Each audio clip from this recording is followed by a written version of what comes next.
The Sony A95K QD-OLED review has arguably been my most challenging review that I have ever made. Here's why.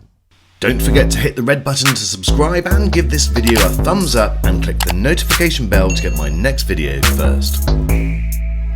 So normally when I get a new TV, I'll make an unboxing video, a setup and give my first impressions.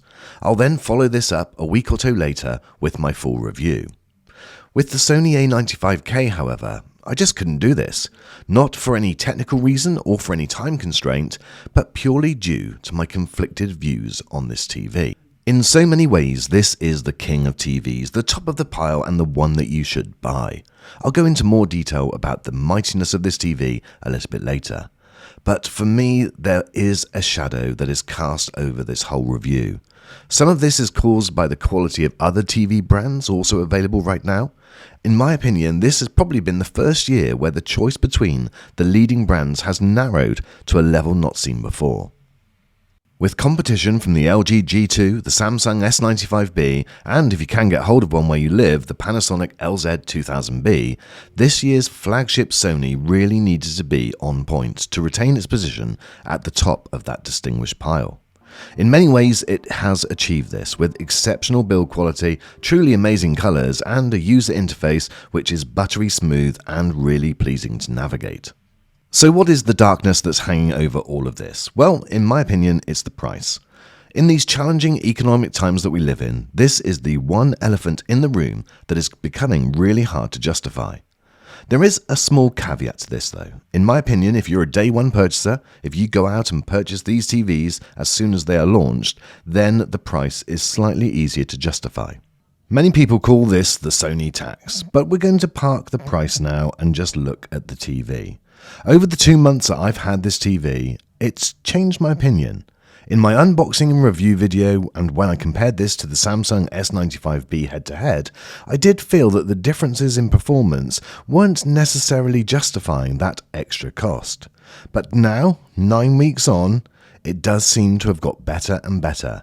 And if affordability is not the main motive for purchasing, then the differences are actually quite large and noticeable. Now, in many ways, it's the more subtle differences that are the best. The way that you just don't need to keep on adjusting the settings for different picture modes when viewing SDR, HDR and Dolby Vision content. The A95K is, after all, a Master Series model and pre-calibrated. Therefore, for most people, you'll notice an incredibly great picture out of the box. And although I did make a few minor changes, they were more tweaks than anything major. The overall picture in any source delivered is breathtaking. The colours are crisp and the picture just seems to have improved over the time that I've had this TV. The OLED experience with perfect blacks and infinite contrast is complemented with a natural image that seems to lack nothing in most scenes. There is some limited brightness, only occasionally noticed, but surprisingly this can actually end up producing a more balanced picture rather than some of the over-exaggerated and saturated extremes that sometimes happens with other models, particularly the S95B. Many of the original Samsung S95B owners with its launch firmware noted peak brightness of around almost 2000 nits. Now this was controversially nuked in later updates, and when I measured mine, the most I achieved was around 1200. This really annoyed consumers, and it felt like the product was enhanced to gain good early reviews, but this was unsustainable, and therefore was reduced almost immediately after. Now the brightness on the A95K has remained consistent, achieving peak brightness in HDR of around the mid-900s. If you do watch a lot of SDR content, then you may notice this being a little bit on the low side at around 400 nits. The real magic of the image on the A95K is Sony's XR picture processing.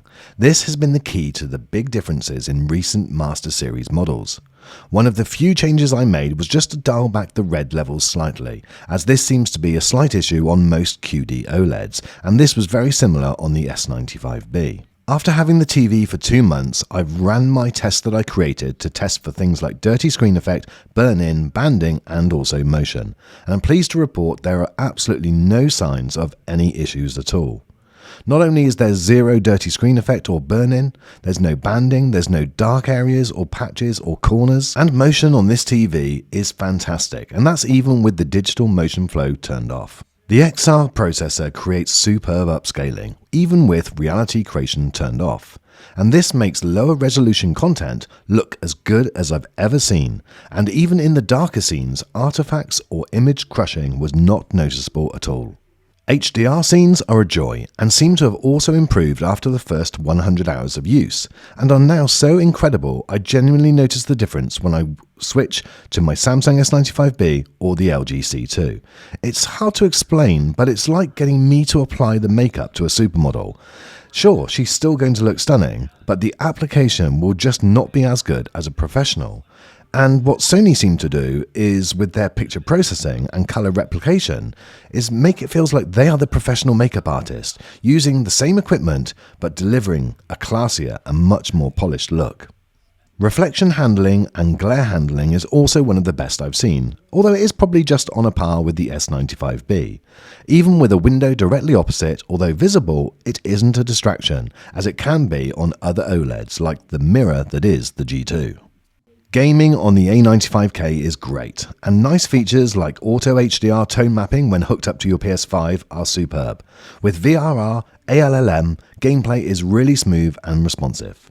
The only negative that I could find is the lack of support for 1440p, but this is a pretty niche demand anyway, and you can get around this if using a PC. So for the vast majority of users, they will not have any issues at all. The sound is amongst the best that I've heard on any TV, with a decent range and surprising amount of bass.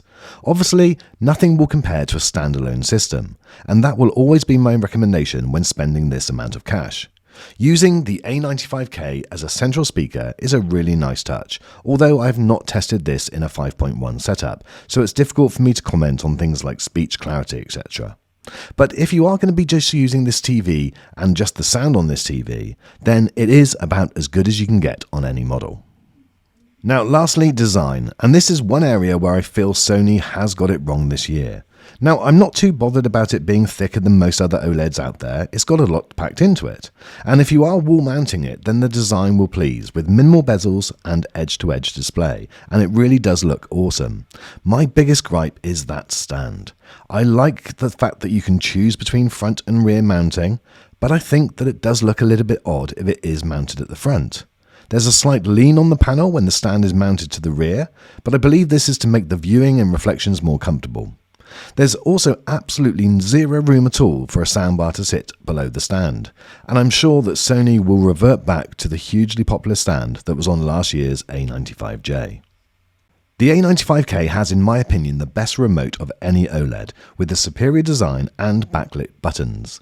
This will definitely please most people. Perhaps the only improvement they can do next year is to adopt the S95B's take and give it solar panel and a USB-C charging. That then would make this thing perfect.